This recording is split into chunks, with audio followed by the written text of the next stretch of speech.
In a lush valley, where the sun touched the earth with golden warmth and the river wound through the village like a silver ribbon, life appeared serene and prosperous.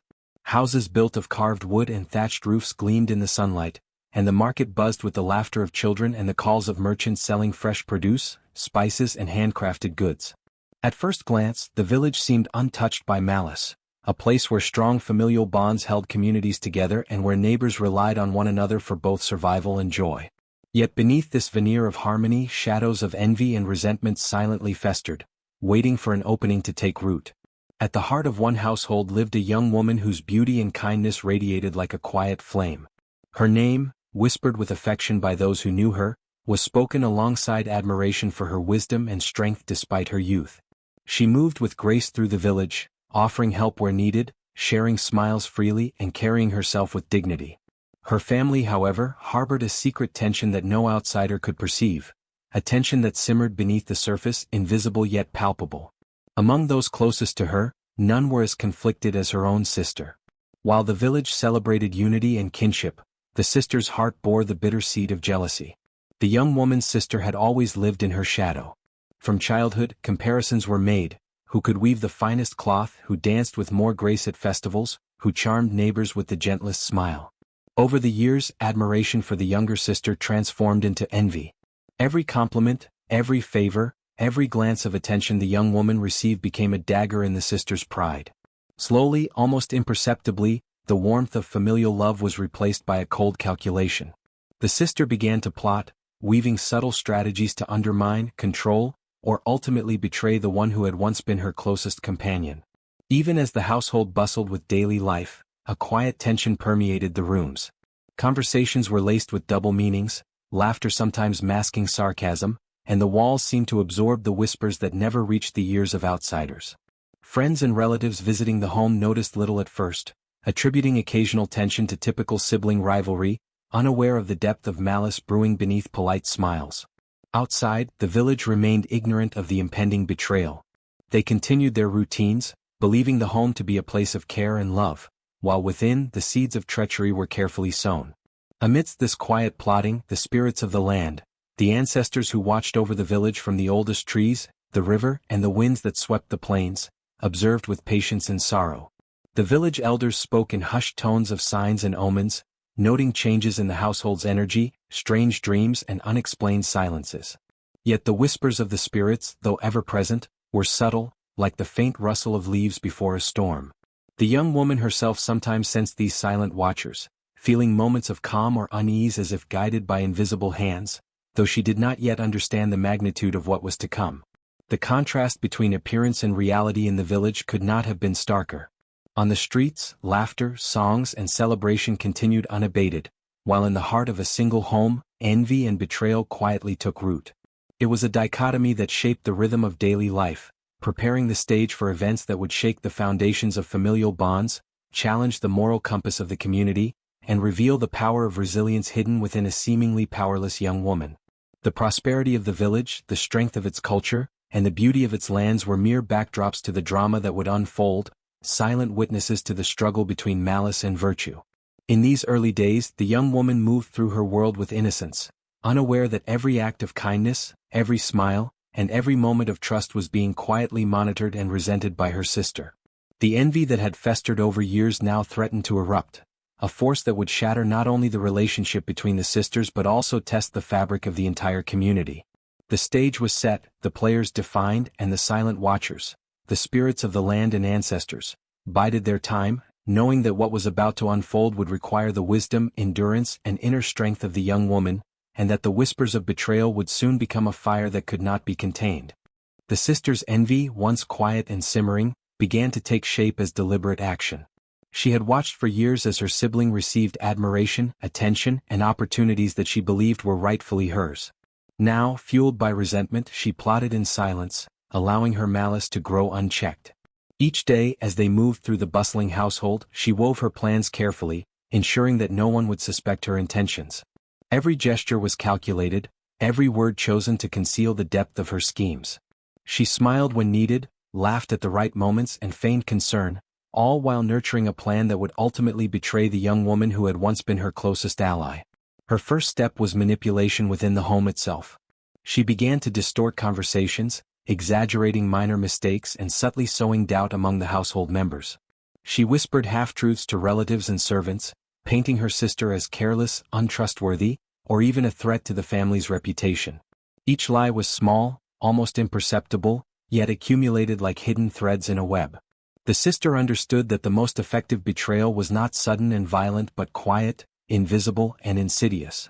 By the time the young woman recognized the danger, the sister's plan would already be in motion. She also found ways to exploit the trust of the village outsiders. Merchants, visiting relatives, and even neighbors were subtly influenced by her words. She hinted at misdeeds that had never occurred, whispered concerns about character and loyalty, and presented herself as a vigilant caretaker of the family's honor. Villagers, who had no reason to question her sincerity, often accepted her stories as truth or dismissed them as typical sibling tension. They saw the young woman's calm nature and gentleness and assumed that any tension between sisters was merely personal drama, not a harbinger of a profound betrayal. The sister's deception was not limited to words, she also manipulated circumstances. She created situations where the young woman would appear inattentive, late, or careless, subtly influencing household routines to paint her sibling in a negative light. Items would go missing, chores would seem neglected, and responsibilities would appear to be shirked, all orchestrated by the sister's careful hand. The young woman, trusting by nature, remained unaware of the intricate web being spun around her. She believed her family loved her, unaware that betrayal was growing silently under the same roof. Meanwhile, the villagers, ever busy with their own lives, noticed the subtle tension but dismissed it. Elderly neighbors whispered that sisters often quarreled, that jealousy was natural, and that the young woman would ultimately navigate the situation with grace. No one suspected that the envy had grown into a force capable of destroying bonds, altering destinies, and reshaping the moral balance of the town.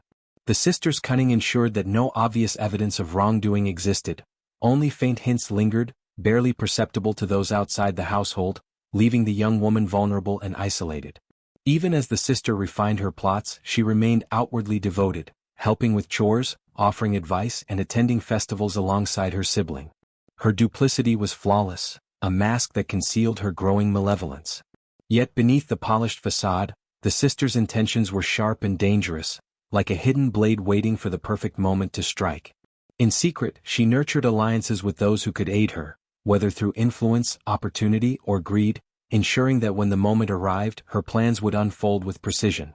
Thus, the young woman lived under the weight of betrayal, unaware of the storm gathering in the heart of her own family. The sister's deception, subtle yet insidious, had transformed love into manipulation, trust into vulnerability, and innocence into potential peril. The village, seeing only ordinary household tension, remained oblivious to the looming consequences, unable to perceive the silent scheming that would soon alter the course of lives. The seeds of betrayal had been sown, hidden in plain sight, and the moment of reckoning drew ever closer. The young woman's world shifted suddenly, though silently, as her sister's schemes took effect. No longer merely subjected to subtle hostility, she found herself confined, restricted from movement, and thrust into a life of hardship. Tasks that had once been simple, fetching water from the river, tending to the garden, helping with household duties, became grueling tests of endurance. Her days were filled with relentless labor, her hands raw from chores, her body tired yet unyielding. She moved through the household like a shadow, ever careful not to provoke further ire, yet never surrendering her dignity. Each moment of oppression became a crucible that tested not only her body but her spirit, threatening to consume her with despair. Despite the cruelty surrounding her, she remained unbroken. The young woman refused to let bitterness or fear dominate her heart. Every harsh word, every unfair task, and every glance filled with disdain became fuel for resilience rather than despair. She drew on memories of her mother, who had taught her the value of patience, courage, and integrity. In quiet moments, she recalled the soft lullabies sung during childhood nights, the stories of ancestors who had faced trials yet emerged triumphant, and the lessons of nature, where even the smallest seed could break through stone to reach the sun. These recollections became her secret sanctuary, a place where her spirit remained intact, nourished despite the hunger, fatigue, and isolation that sought to weaken her. Her confinement took many forms. She was often restricted to certain rooms of the house, barred from joining communal meals, and denied the freedom to visit the village or speak freely with neighbors. Yet even within these limitations she discovered avenues of strength. She observed the household, noting the routines, the weaknesses, and the moments of hypocrisy in those around her. She learned to anticipate the actions of her oppressors, moving with quiet precision and avoiding unnecessary conflict. The hardship, though relentless, became a teacher, revealing to her the power of patience, observation, and strategic thinking. Spiritual signs began to emerge as well. In moments of solitude, she would hear whispers carried by the wind, feel the comforting embrace of sunlight on her skin, or sense the presence of ancestors watching over her. These subtle signs were reminders that she was not alone, that the injustices imposed upon her were being noted by forces beyond human perception. They encouraged her, strengthened her resolve, and planted the seeds of the inner fire that would later transform her fate. Even in the darkest hours, when despair threatened to take hold, these glimpses of guidance reminded her that endurance was not passive but active, a form of quiet rebellion against cruelty. The young woman's resilience also manifested in small acts of defiance. She completed her chores meticulously, not out of submission but to maintain her dignity. She nurtured plants secretly in hidden corners of the home, preserving life where others sought to impose decay. She observed the behavior of her sister and household, cataloging every detail, every weakness, and every opportunity that might later serve her in reclaiming freedom or exacting justice. Her mind remained sharp, her spirit vigilant, and her heart unwavering, a testament to the strength that could flourish even under oppression. As days turned into weeks and weeks into months, the household grew increasingly frustrated by her unbroken spirit. Her sister's plans had anticipated a broken, submissive victim, yet the young woman remained steadfast, her inner strength growing like a quiet fire beneath the surface. The very cruelty meant to subdue her was instead shaping her into a figure of quiet power, guided by ancestral wisdom and the memory of a mother who had instilled resilience, courage, and a sense of justice.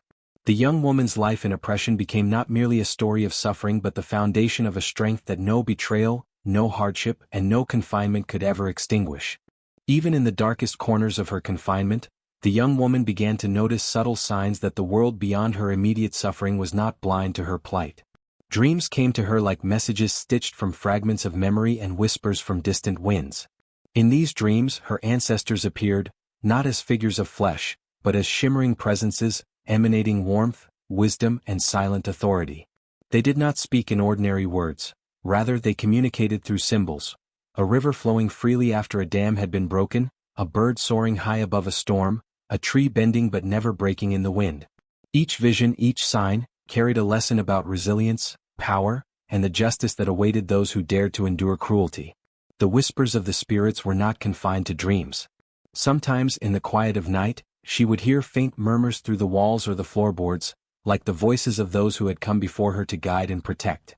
A leaf rustling outside her window might echo with significance, or a sudden gust of wind might carry the sensation of an unseen hand steadying her heart. Even the animals of the household and village seemed to recognize her presence, their gaze or movement subtly affirming her growing connection to forces beyond human comprehension. She began to see that her suffering was observed, that her endurance was not unnoticed, and that the universe itself conspired to nurture her spirit even while her body was constrained. In time she began to understand the source of her inner strength. It was not merely her mother's teachings or her own resolve, it was the collective energy of those who had suffered and resisted before her, ancestors who had faced injustice yet emerged triumphant. Their wisdom flowed through her in waves, guiding her perception and sharpening her mind. She learned to read signs in ordinary life. The flow of water indicated the path of persistence, the flight of birds hinted at the timing of action, and even the subtle shifts in the household dynamics became legible as patterns of opportunity and caution. Her perception of the world became heightened. She was no longer a passive victim but a silent observer, attuned to both the seen and unseen forces that governed her fate. The young woman's connection with the spirits also clarified the injustice that had been done to her. Every whispered warning, every dream vision, every subtle sign in nature revealed the extent of her sister's betrayal, the cold calculations, the lies, and the ways in which her family had conspired against her. This realization was not crushing. Rather, it became a source of clarity. She began to recognize that her suffering was not senseless, that every hardship was shaping her for a return that would be quiet yet unstoppable. The whispers emphasized patience, strategy, and the timing of action, teaching her that vengeance or justice would not be brute force alone but a reflection of intelligence, endurance, and moral authority. The natural world itself seemed to join in her guidance.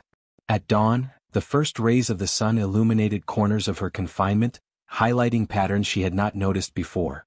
The river outside her window sang a song of movement and continuity, reminding her that life flowed beyond the limitations imposed upon her.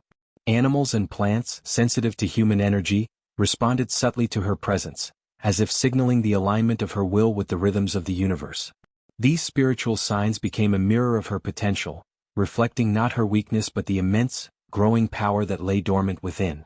Each dream, each whisper, and each interaction with the spiritual signs strengthened her resolve and refined her understanding of justice. She learned that her return would not be noisy or immediate.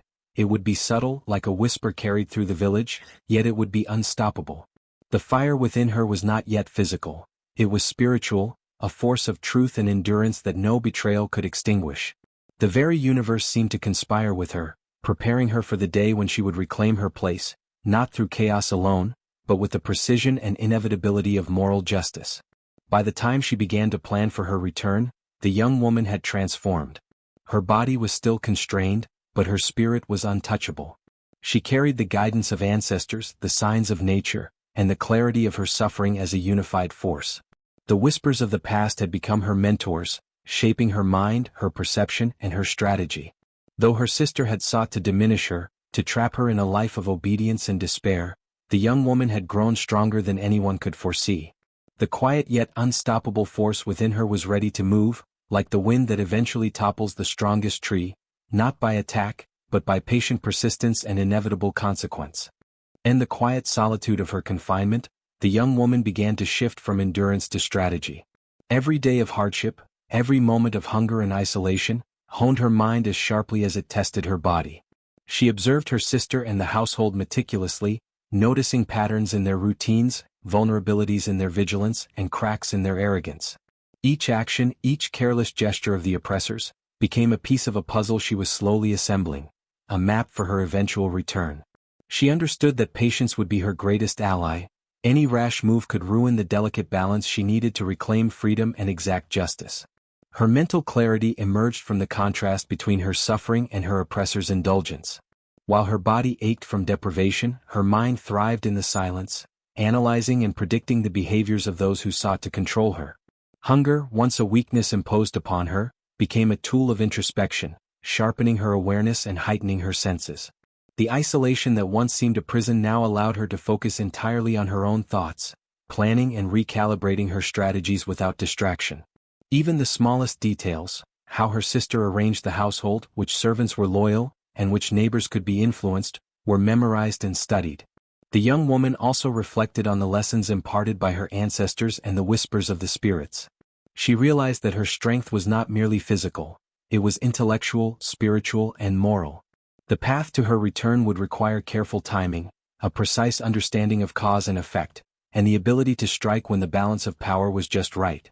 She practiced mental simulations, imagining scenarios of escape, confrontation, and eventual liberation. Each scenario strengthened her resolve, and each lesson in patience prepared her for the moment when action would be both possible and effective. Meanwhile, her oppressors remained oblivious to the transformation occurring within her. Her sister, confident in her manipulation and the apparent submission of her victim, continued her schemes with increasing arrogance. She underestimated the quiet resilience that had been building, failing to recognize that every day of cruelty had only intensified the young woman's clarity and determination. The household's complacency, their reliance on routine and control, became the very weakness that would allow the young woman to reclaim power. Suspense grew in the household as subtle shifts began to occur. The young woman moved with careful discretion, leaving no trace of her planning while mentally rehearsing the steps that would lead to liberation. She began to identify allies, those who might inadvertently aid her or be persuaded to support her return, while also noting those whose loyalty lay firmly with her sister. Every observation, every calculation was part of a larger strategy. A return that would be quiet, almost imperceptible at first, yet ultimately unstoppable. The anticipation of freedom became a driving force. Though she remained physically constrained, her spirit surged with an inner certainty. The young woman knew that her time would come, that every day of patience, every quiet observation, every small act of endurance had prepared her for this moment. Hunger and hardship, once tools of oppression, had been transformed into instruments of insight and determination.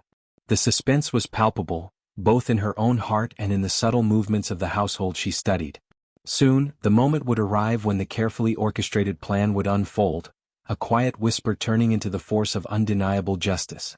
In the stillness of her confinement, she smiled softly to herself, aware that her return would not be a storm of chaos but a deliberate, precise, and unstoppable force. The oppressed and innocent would find liberation, and the guilty would face the reckoning long denied. The planning of her return was no longer merely a strategy, it had become a reflection of her indomitable spirit, a testament to the power of patience, observation, and the clarity forged in suffering. The night she chose to escape, the village slept under a canopy of stars, oblivious to the quiet rebellion unfolding within the walls of the household. Shadows stretched across the rooms, and the gentle rustle of the wind through trees became a comforting companion, masking every movement she made. She moved with the precision of one who had spent months observing patterns, memorizing routines, and understanding the weaknesses of her captors. Every creak of the floor, every whisper of a servant, and every flicker of candlelight had been anticipated. She had rehearsed her escape in her mind countless times, until every detail was etched with the clarity of inevitability. Her departure was silent, deliberate, and measured. She did not rush, for haste could betray her, nor did she hesitate, for hesitation might allow opportunity to slip away. Each step carried the weight of months of suffering, but also the fire of resolve that had grown within her spirit. Hunger and confinement had honed her senses, sharpening the perception of sound, shadow, and motion. Even the softest breath of wind seemed to guide her, signaling when to pause, when to move, and when to step lightly across the threshold that separated her from the outside world. As she passed through the corridors of her prison, symbolic signs heralded her imminent return. A bird stirred in the rafters, its sudden flight scattering shadows across the walls. The wind shifted, carrying the scent of the river and the faint whisper of trees, as if ancestors themselves were guiding her steps. She paused at a window and glimpsed the silver ribbon of the stream, glinting under moonlight, a reminder that freedom, like flowing water, was inevitable and unstoppable. These subtle signs were more than coincidence. They were affirmations of the power she had nurtured within, a spiritual compass pointing toward justice. Upon reaching the edge of the village, she slowed, allowing herself a brief moment to drink in the quiet serenity of the night. The paths that had once confined her now opened as conduits of liberation. She moved with careful discretion, avoiding patrols, watchful neighbors, and the lingering gaze of her betraying sister. Every shadow became a shield, every sound a signal, and every whisper of nature a guide. Though the physical journey was perilous, it was the spiritual journey that truly defined her escape, each step an assertion of her emerging power and resilience. Once safely beyond the immediate reach of her captors, she began to gather allies and strengthen her connection to the spiritual forces that had guided her throughout captivity. She visited sacred groves, communed with the wind and the trees, and attuned herself to the ancestral whispers that had sustained her in confinement. These rituals, silent and unseen, infused her with strength beyond the physical, preparing her for the subtle yet unstoppable return that would soon reshape the town. Those who had oppressed her were unaware that the very forces they had ignored now aligned with her, transforming her suffering into a weapon of moral authority. Even as she planned her next moves, the symbolic signs of her power continued to manifest. The river flowed more freely under the moonlight, carrying reflections of her determined gaze. Birds sang from the trees, as though announcing her presence to the unseen watchers. The night itself seemed to bend in deference to her resilience, signaling that her return would not be sudden chaos, but a quiet, deliberate, and all-encompassing force. The village slept in ignorance, yet the balance had already shifted. The oppressed were no longer powerless, and the seeds of justice had been firmly planted. With every step into the freedom of night, she left behind a life of confinement and betrayal, carrying forward the clarity, patience, and fire of her spirit. The escape was not merely physical, it was a transformation, a silent declaration that the young woman would return not as a victim, but as a force whose presence would challenge, unsettle, and ultimately reshape the moral fabric of the town. The whispers of ancestors and the signs of nature had guided her thus far, and they would continue to guide her until every chain forged by betrayal and envy had been broken. She returned to the town not as a storm, not as a force that shattered doors or called attention, but as a whisper carried on the wind. At first, her presence was barely perceptible, felt only in fleeting shadows and subtle disturbances. A gust that rustled the leaves at the edge of the marketplace, A soft movement glimpsed from a distance, or a quiet murmur among the townspeople. These were the first signs that something had changed. No one saw her immediately, yet the air itself seemed charged, thick with the anticipation of consequences long overdue. Her arrival was deliberate, quiet, and almost invisible, yet it carried the weight of every injustice she had endured. The subtlety of her return heightened its power. The town, accustomed to ordinary life and routine, could not place the source of unease. Merchants paused mid-call as a sudden chill swept through the stalls. Children, playing in the dust of the street, sensed something unfamiliar, an invisible presence that watched without being seen. Even the river seemed to ripple differently, the reflections of rooftops and palm trees broken by currents that felt almost sentient. Villagers exchanged puzzled glances, dismissing their instincts at first, attributing the feelings to wind or superstition. Yet, deep within, each person sensed that a force was stirring, one that had been forged by suffering, betrayal, and the endurance of a spirit they could not yet comprehend. The whispers spread subtly from ear to ear.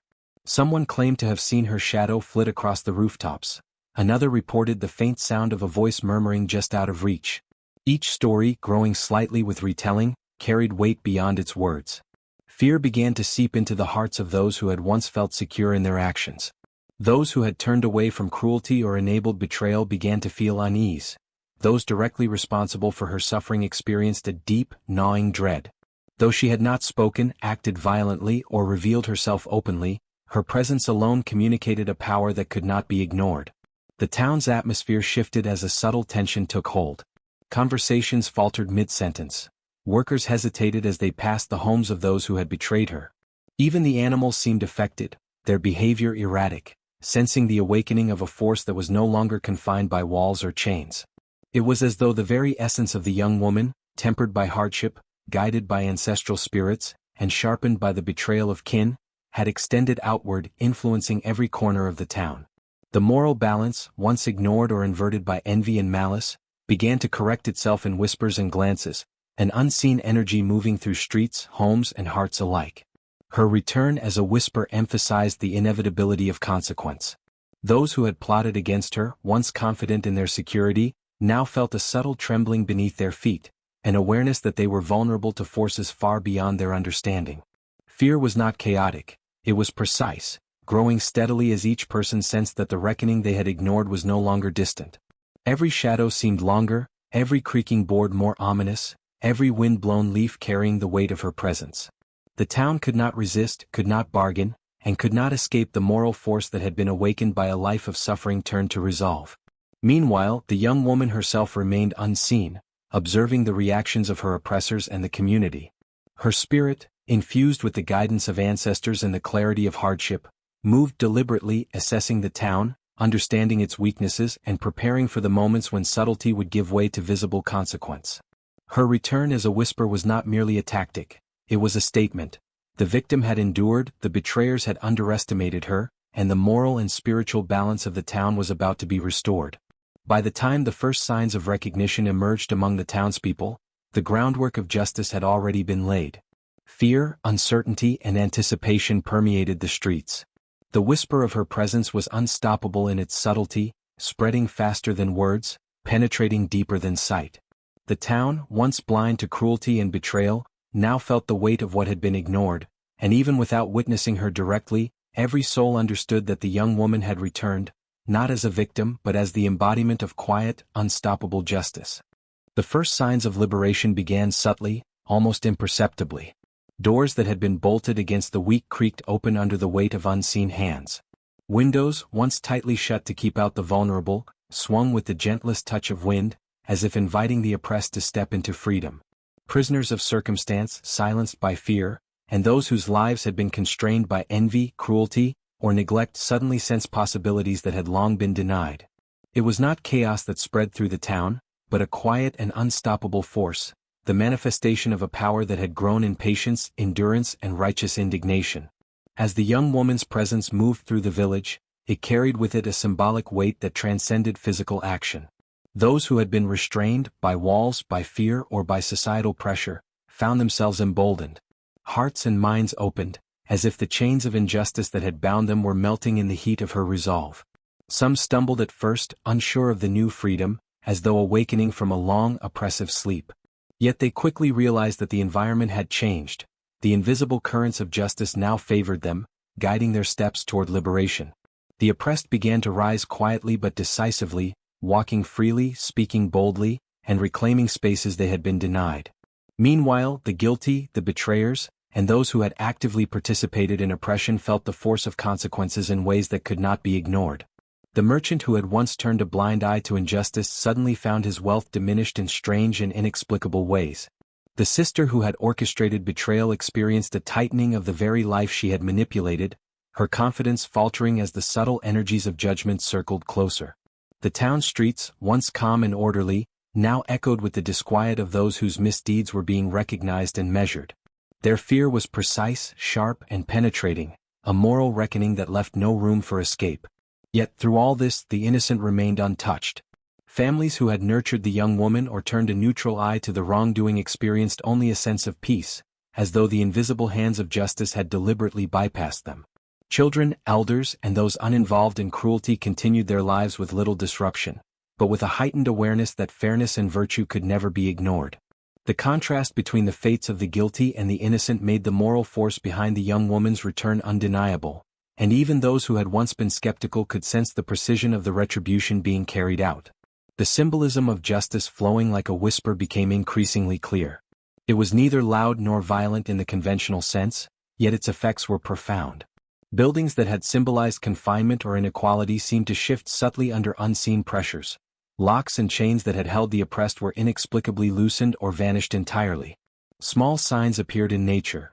A wind sweeping through the marketplace scattered the papers and ledgers of the greedy, a river running higher than usual symbolically washing away injustice, and shadows seemed to rearrange themselves to shelter the vulnerable. Every movement, every ripple in the environment, served as a quiet but unmistakable indicator that the balance of moral power was being restored. Those who had suffered the longest began to recognize one another, forming silent alliances and quietly reclaiming agency.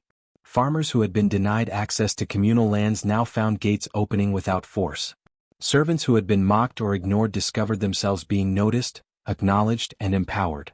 The young woman's presence, though unseen, was a guiding force, and her wisdom and patience imparted strength to those who had been diminished.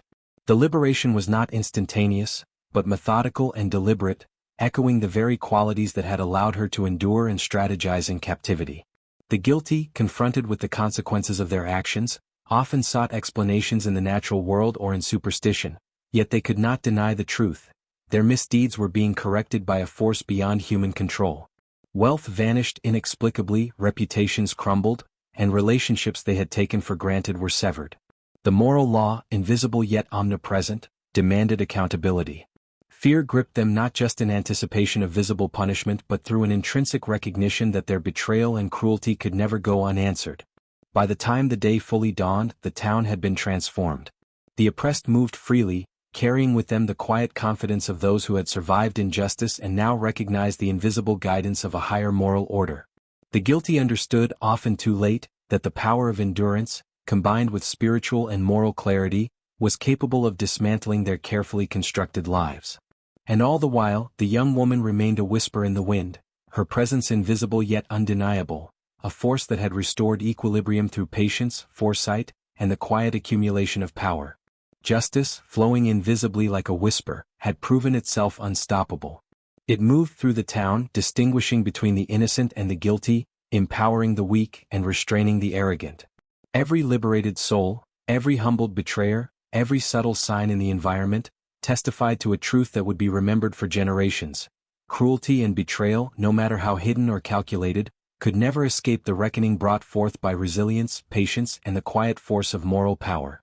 The moment came when the young woman finally stood face to face with her sister, the architect of her suffering. The air between them seemed to thicken, as though time itself paused to witness this long-awaited confrontation. Every step she had taken, every night of quiet observation, every whisper of guidance from her ancestors, had led to this precise moment. Her presence was calm yet charged, carrying a subtle authority that went far beyond physical appearance. Though her body bore the marks of hardship, her eyes glimmered with a fire born of endurance and moral clarity, a fire that illuminated the guilt and fear lurking in her sister's heart. Her sister, once confident in her manipulation, now quivered under the weight of unspoken judgment. The initial recognition of the young woman's return triggered a wave of disbelief, followed quickly by panic. Every carefully constructed lie, every betrayal, and every hidden act of cruelty seemed to surface at once, reflected in the sharp clarity of her sibling's gaze. The young woman's silence was the loudest statement. It carried a calm certainty that spoke of power accumulated through patience and suffering, and of a justice that was neither hurried nor haphazard. The sister's guilt became almost palpable, manifesting as tremors in her hands, a faltering voice, and an inability to meet the unwavering eyes of her victim. Villagers, drawn by whispers and subtle movements that had hinted at the young woman's return, began to gather discreetly around the edges of the household. They watched, sensing that a reckoning of immense significance was about to unfold. It was not violence they anticipated, nor theatrical revenge, but a confrontation weighted with the moral and emotional authority of one who had endured betrayal yet emerged unbroken. Their collective breath seemed to echo the tension in the air, each person acutely aware that the past could no longer be ignored and that the bonds of family, loyalty, and justice were being tested in ways they had never imagined. The young woman began to speak, her voice soft yet compelling, carrying both sorrow and quiet power. She recounted the suffering imposed upon her, not in anger or malice, but with precision and clarity that left no doubt about the sister's role in the betrayal. Each word revealed the calculated nature of the actions, exposing the lies that had been tolerated or ignored by those around them. The sister's attempts at denial faltered quickly, her fear and remorse became undeniable to all who listened.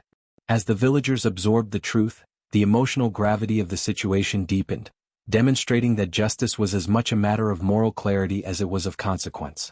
In the midst of this confrontation, the young woman's authority became unmistakable. She did not shout, strike, or command. Instead, her mere presence and composed recounting of events conveyed the full measure of her power. The subtle force that had guided her return now emanated outward, influencing the atmosphere, shifting the perception of those present, and making the sister's guilt unavoidable. It was a form of justice that transcended physical punishment, illustrating that the acknowledgement of wrongdoing and the weight of moral consequence could be more potent than any conventional reprisal. The sister's reaction was a complex tapestry of fear, guilt, and a dawning understanding of the enormity of her betrayal. Tears streamed down her face, her voice shook with remorse, and her stance reflected a deepening recognition that the equilibrium she had disturbed could not be restored by excuses or pleading. She realized in the stark clarity of this moment, that the young woman's return was not merely personal vengeance, it was the manifestation of a higher moral and spiritual authority, one that had been nurtured in suffering, patience, and the wisdom of generations. Villagers bore witness to this intricate dance of power, guilt, and reconciliation. They understood that the confrontation was more than a family dispute. It was a living lesson on justice, mercy, and the moral order that governs human actions. The sister's betrayal was laid bare for all to see, and the young woman's measured response set a standard for accountability that could not be ignored. Each subtle gesture, every controlled tone, and the quiet command of presence communicated the dual nature of justice. It could punish, but it could also teach, guide, and restore balance without unnecessary cruelty. By the end of the encounter, the sister was left humbled, her transgressions fully exposed, yet spared the destruction that might have been exacted had the young woman chosen wrath over wisdom. The villagers, too, gained a profound understanding. Betrayal carries consequences, but mercy tempered with authority and clarity can restore equilibrium while honoring moral principles. The confrontation closed not with violence, but with the quiet acknowledgement of wrong, the subtle restoration of moral order, and the undeniable authority of one who had survived, endured, and returned stronger than ever. The emotional and moral weight of this confrontation resonated through the town long after the meeting ended. It became a story of justice meted with wisdom, of betrayal confronted without unnecessary destruction, and of authority emerging from patience, endurance, and spiritual guidance. The sister's guilt, the young woman's unwavering strength, and the villagers' awareness coalesced into a moment that would define the moral compass of the town for generations, a living reminder that even whispers of justice can break the strongest chains. With the confrontation behind her and the sister's guilt laid bare, the young woman turned her attention to the town itself. The streets, once filled with murmurs of envy and the quiet complicity of those who had ignored wrongdoing, now held the opportunity for renewal. Restoration was not merely about rebuilding physical structures. It was about reconstructing the moral and social framework that had allowed cruelty and betrayal to flourish. The town needed a careful, deliberate healing, one that could transform the fear and tension into lessons, awareness, and respect for justice. Villagers began the process of reconciliation quietly at first. Families who had been caught in minor disputes or who had neglected to act during the sisters' betrayal stepped forward to acknowledge their failings. Shops reopened with a sense of responsibility, and communal spaces, previously dominated by greed and favoritism, were reorganized to ensure fairness. The young woman's influence was subtle but undeniable. Her very presence reminded the townspeople that resilience, patience, and moral clarity were forces stronger than fear or malice. Those who had once doubted her capabilities now watched her with awe, recognizing that she had endured hardship, returned quietly, and reshaped the town without the need for overt violence. Central to the restoration was the integration of lessons learned from envy and betrayal into daily life. Elders shared stories of the young woman's ordeal during communal gatherings, emphasizing the importance of honesty, loyalty, and compassion. Markets implemented systems that prevented exploitation, and neighbors began to look out for one another, ensuring that no single household could wield unchecked power. Children were taught not only to respect their elders but to understand that betrayal and envy had tangible consequences, while courage, patience, and moral clarity were rewarded with social harmony. Resilience became a celebrated value in the town. Those who had survived oppression, injustice, or neglect were given roles in rebuilding initiatives, community leadership, and educational endeavors. By doing so, the town acknowledged that strength was born not only from success but also from endurance in the face of suffering. The young woman's journey became a living example of this principle. Every act of fairness, every policy change, and every communal gathering that emphasized integrity carried traces of her influence, reinforcing the moral lessons that had been realized through her trials. The young woman herself assumed no formal position of power. Instead, she moved quietly among the villagers, observing progress, offering guidance when sought, and serving as a living reminder of the consequences of betrayal. Her presence was both symbolic and practical. It demonstrated that authority need not be enforced through fear, but could emerge naturally from endurance, wisdom, and moral fortitude. The townspeople came to respect her not only as a survivor but as a guide whose experiences carried the weight of generations and whose judgment had been tempered by patience and clarity. Rituals and festivals were reformed to reinforce these lessons. Communal feasts emphasized sharing and inclusion, ensuring that envy could not thrive in secret. Storytelling evenings became opportunities to recount the young woman's journey, highlighting the power of quiet observation, the necessity of moral vigilance, and the enduring influence of resilience in overcoming injustice. Even those who had previously held grudges found themselves inspired to contribute, as the town collectively recognized that unity, fairness, and ethical conduct were essential for long-term prosperity. The reconstruction of social order extended to the household level as well. Families who had once fostered jealousy or turned blind eyes to wrongdoing were encouraged to foster transparency, respect, and mutual care. Neighbors became more vigilant in protecting the vulnerable, learning from the town's prior failures. The lessons embedded in these reforms ensured that future generations would grow up with an awareness that betrayal, greed, and envy carried consequences, while patience, endurance, and moral courage yielded lasting respect and harmony. As the town thrived under these renewed principles, the young woman's story remained a central pillar of communal identity. She was remembered not for vengeance but for her ability to transform suffering into subtle yet decisive action. Her survival and quiet authority became a moral compass for the village, guiding behavior, shaping communal ethics, and inspiring individuals to act justly even in moments of doubt. Villagers honored her in songs, stories, and festivals, ensuring that her legacy of strength, wisdom, and justice would never fade. Ultimately, the restoration of the village was both tangible and intangible. Homes were repaired, streets organized, and systems of fairness implemented, but the deeper achievement lay in the moral and social rejuvenation that allowed the town to flourish without fear of repeating past mistakes. The young woman, once a victim of betrayal, became the embodiment of enduring strength and subtle authority. Her presence, teachings, and example ensured that envy would be tempered, betrayal would carry consequences, and resilience would always be celebrated. Through these measures, the village was transformed into a community guided by justice, compassion, and the enduring memory of one young woman's unwavering spirit. The young woman's story did not end with the restoration of the village. It became a living force, carried through the generations in song, chant, and ritual. Her journey, from betrayal to quiet authority and moral triumph, was recounted not only as history but as a guide for behavior and ethics. Every evening, when the fires were lit and families gathered together, elders would recount her tale in vivid detail. The children listened with wide eyes, absorbing lessons of vigilance, resilience, and justice. Through repetition, the story became more than entertainment. It was a framework for understanding morality, courage, and the consequences of envy. The songs that emerged were melodic and haunting, often performed in the open squares during festivals or communal gatherings. Each verse spoke of betrayal, suffering, and endurance, emphasizing the patience and moral strength that had carried the young woman through her trials. Children would mimic the melodies, internalizing the values embedded in the rhythm and tone. Even as they played or worked, the story lingered in their minds, reinforcing a sense of respect for honesty and empathy.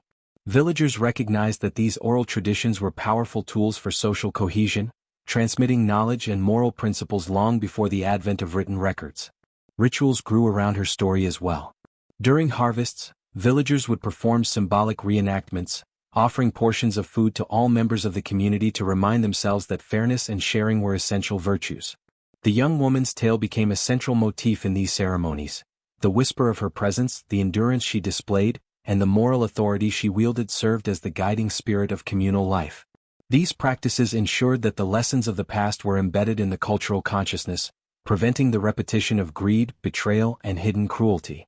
The story also cultivated empathy in young listeners.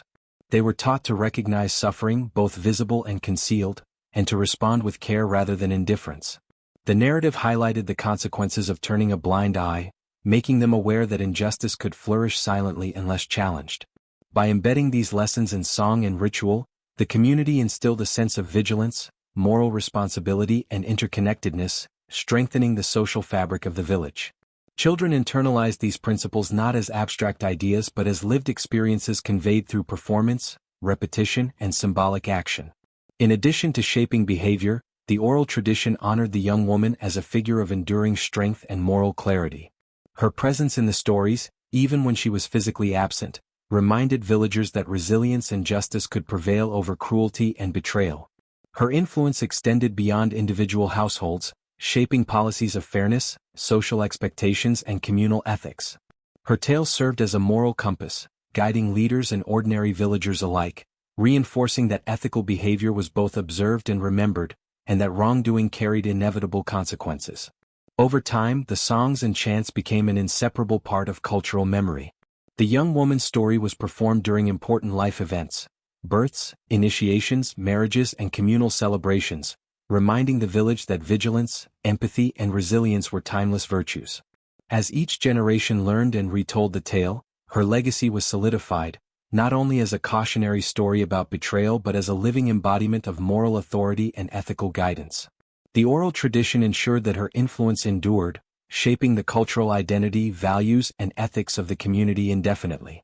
Through song, chant, and ritual, the young woman's journey transcended time, becoming more than history. It became the guiding spirit of the village. Her story, whispered and sung, taught respect, vigilance, and empathy. It reinforced ethical behavior, strengthened communal bonds, and embedded the principles of justice and resilience deeply within the hearts and minds of every villager. Her presence lived on in the culture itself, ensuring that the lessons learned from betrayal, endurance, and moral authority would never be forgotten.